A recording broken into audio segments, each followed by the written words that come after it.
Hello friends, plus two class का संस्कृत का exam जो था वो आज ख़त्म हो चुका है। तो उनका आंसर की देख लीजिए आप सभी। ठीक है, जो ये पहले नंबर पे क्वेश्चन आया था वटित्वा गद्यांश, मतलब गद्यांश के बारे में था।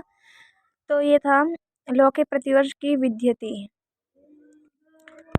होलिका दाहो पूरा खलु की नाम देवी पुरासीत।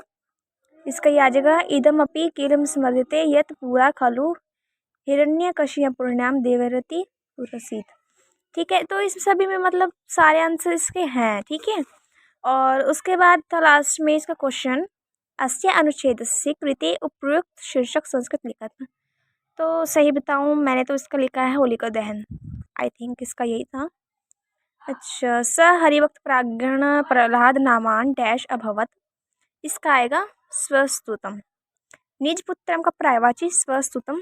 ठीक है, एंड संसारते इति पदे विभक्ति अस्ति षष्ठी। क्वेश्चन था इससे तत्र च होलिका वराकी भस्मीभूता इत्रत्र होलिका पदस्य विशेषण पद च। ठीक है, और जो दूसरा क्वेश्चन था इसमें पूछा था संस्कृत भाषा का मतलब विद्यार्थी जीवन अनुशासन महत्व, संस्कृत भाषा स्वच्छता महत्व, जो इसमें से आपको अच्छा लगता है वो कर सकते हैं। बट मैंने तो ये वाला किया स्वच्छता महत्व, वेरी इजी था ये। ठीक है, और उसके बाद छंद अलंकार थे। ये तद्रुपकम भेद रूपक अलंकार का लक्षण था। ये इसमें आता उपमान उपमेय। अनुप्रास अलंकार का लक्षण पूछा था। फिर वहंती वर्षंती नदंती भांति ध्यायंती समास वर्षंती नदो गनामत गजा वनांता प्रिय विहीन शीघ्र पलवंगा। ठीक है, और यमक अलंकार का सत्य अर्थे पृथक अर्थ है स्वर व्यंजन संहिते कर्मेण तेन आवृत्ति यमक विनिगद्यते। फिर उपमा अलंकार का लक्षण पूछ लिया इन्होंने, साधर्मी उपमा भेदे। ठीक है, उसके बाद हम छंद पूछ लिए गए। वसंत तालिका का लक्षण इसमें मतलब ये डैश में दे दिया जत बहु जतऊ गया। ठीक है, कस्मिन छंद से प्रत्येक चरण मतलब कितने थे, किस में है जिसमें 8 वर्ण है मतलब प्रत्येक चरण में, तो आता अनुष्टुप छंद। और वंशस्थ उदाहरण क्या था, तथा समझ दहक मनोभाव। और इंद्र वज्रा छंद में कितने प्रत्येक चरण है, एकादश यानी कि 11। ठीक है, उसके बाद ये सप्रसंग व्याख्या के लिए आया था क्वेश्चन। ये मतलब सप्रसंग व्याख्या आई थी, तो इनमें से आपने कर दी होगी आई होप, बट मैं ये वाली करके आई हूँ। और ये हिंदी में सप्रसंग व्याख्या ये श्लोक वाली है, मैं ये करके आई हूँ पद्य पद्यांश में। आप दोनों में से कोई भी सभी कर सकते थे इनमें से। और ये सुक्ति मतलब 2 ही करनी थी इसमें, ये लेसन में दे रखी है आपको पता है। ठीक है, मैं ये वाली करके आई हूँ और ये वाली करके आई हूँ। वैसे 2 ही करनी थी इनमें से, मैंने ये और ये वाली करके आई हूँ। ठीक है, एंड उसके बाद ये अव्यय था, ये मैंने किया नहीं। और अब इसका था श्लोक को पढ़कर आंसर देने थे। जो ये मतलब पैराग्राफ है ये श्लोक से। ठीक है, सन्नी मंत्र लक्ष्मण विदम के प्रवद्यति, ये आ जाएगा। इसका था संतः। ठीक है, और उसके बाद था मित्रम कस्या निवार्यति, और ये साफ साफ दे रखा है पाप निवार्यति। ठीक है, और तीसरा था इसमें मित्र से कान प्रकृति, ये साफ साफ दे रखे हैं गुहयम निर्गुहति गुणान प्रकृति करोति। ठीक है, और मित्र कदा न जहाती, ये दे रखा है आपदगतम च न जहाती तदाति काले, यानी कि मतलब बुरे वक्त में मित्र कभी भी साथ नहीं छोड़ता अपने सच्चे दोस्त का। और इसके बाद ये दे रखा था गद्यांश, लेसन में से आया मतलब गद्यांश नहीं था, ये पढ़ के इसके उत्तर देने थे। ठीक है, और ये श्री यार मतलब कस्मिन पदे उक्तवा, इसका ये आएगा पहला। ठीक है, और इसका ये अभी कुत्र वाला पूछा था सेकंड क्वेश्चन, ये यहाँ से यहाँ तक सा सेकंड वाला। और गुणे वर्धियम का ये थर्ड था, वर्षस्य त्रय वर्षस्य से, इसका यहाँ से आ जाता।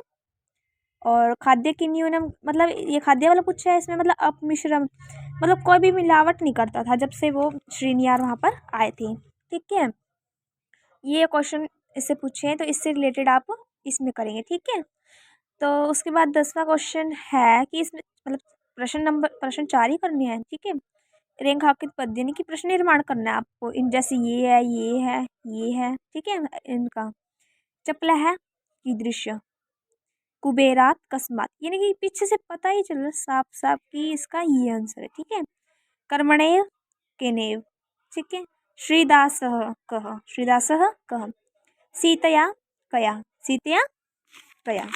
ठीक है, और उसके बाद ये क्वेश्चन पूछे थे बाणभट्ट से का कथा रचना वर्तते कादम्बरी, और दूसरी हर्षचरितम भी है। ठीक है, अभिज्ञान शकुंतलम इति रचनाया रचयिता कः, कालिदास, महाकवि कालिदास। बालकौतुकम इति पाठ कस्मात् ग्रंथात् उद्धृत, उत्तरांचरितम आदि कविना वाल्मीकि ग्रंथ रचयिता, उन्होंने कौन सा ग्रंथ रचा था, रामायण। ठीक है, उसके बाद श्रीमद्भगवद गीता में कितने अध्याय, 18, अष्टादश। ठीक है, रामायण कति श्लोका सन्ति, 700 700। प्राचीनतम वेद कह, ऋग्वेद, सबसे पुराना, सबसे देवी देवताओं के समय का वेद है ये, सबसे पुराना। कादम्बरी कस्य रचना, बाणभट्ट, ये देखो ऊपर दे रखा है, मतलब ये पूछ रखा है बाणभट्ट का, फिर इसमें कादम्बरी आ गया, इसका उल्टा ही पूछ लिया यहाँ पर। वेद व्यास रचना कह, महाभारत, इन्होंने ये वाला रचना करी थी इसकी, ग्रंथ की। उसके बाद ये था करण कारक और अधिकरण कारक के बारे में पूछा था, संस्कृत भाषा में लिखना था, और इसका वो उदाहरण, तो मैंने इसका करण कारक करा था। ठीक है, और अव्ययीभाव समास और द्वंद्व समास का मैंने इसमें द्वंद्व समास करा था, जिसमें दोनों पद प्रधान हो और इसमें भाई कर्ता को कोई काम करने के लिए साधन की आवश्यकता हो, करण कारक। और स्वर संधि था, दो निकटवर्ती स्वरों के मेल से जो परिवर्तन हो वह स्वर संधि कहलाता है। ठीक है, उसके बाद ये पूछ लिया था ये भाई एक शुद्ध उत्तर हम मतलब इसमें चूज करके निशान लगाना है। ठीक है, ये इसका केरलम आ जाएगा पहले का, एक वारमपि स्वराज्य डैश प्रतिगणमाय इच्छा प्रकृतिवान केरलम। ठीक है, मरलस्य मानस मानस वीणा न रमते डैश वीणा। ठीक है, उसके बाद था धीरा इत्यस्य प्रायवाची, प्रायवाची पूछ लिया धैर्यशील, शीलीन मतलब, और मृत्यु मतलब इसका विलोम पद पूछ लिया जीवनम, तमसा का प्रकाशेन, और ये विशेषण विशेष्य पूछ लिया इसका विक्रम, अतिमलिनम का आ जाएगा दोष जातम। ठीक है, और आहुर्विद्या का आहु प्लस अविद्या आहुर्विद्या, तांस्ते का आ जाएगा तांते, गुरु प्लस उपदेश गुरुपदेश। ठीक है, और ये अगला देख सकते हैं आप, कुर्वन् प्लस इत्यस्मिन् पदे में कह क्षत्रिय, उक्त्वा इत्यस्मिन् पदे कह कत्वा, अवेक्ष्य अ प्लस इक्ष प्लस ल्य, तो इसका लप यहाँ पे यह होना तो आँख बंद करके लप लगा देना। ठीक है, आगे से ध्यान रखना। उपात विद्या बहुब्रीहि समास, उपाता विद्या येन सह, और वर्तन्तु शिष्य पद है विग्रह, वर्तन्तो शिष्य, विनयन शिशिर है अन्य पदियों समस्त पदम किम, विनय शिशिर है। ठीक है, अगर आप सभी को ये वीडियो अच्छी लगी तो प्लीज़ चैनल को सब्सक्राइब ज़रूर कर लेना, और बेल आइकन को दबाना मत भूलना, और कमेंट ज़रूर करना जिसका भी आपको आंसर गलत लगे तो मैं दोबारा देखकर आपको फिर से बता दूंगी। धन्यवाद, thank you so much, bye bye.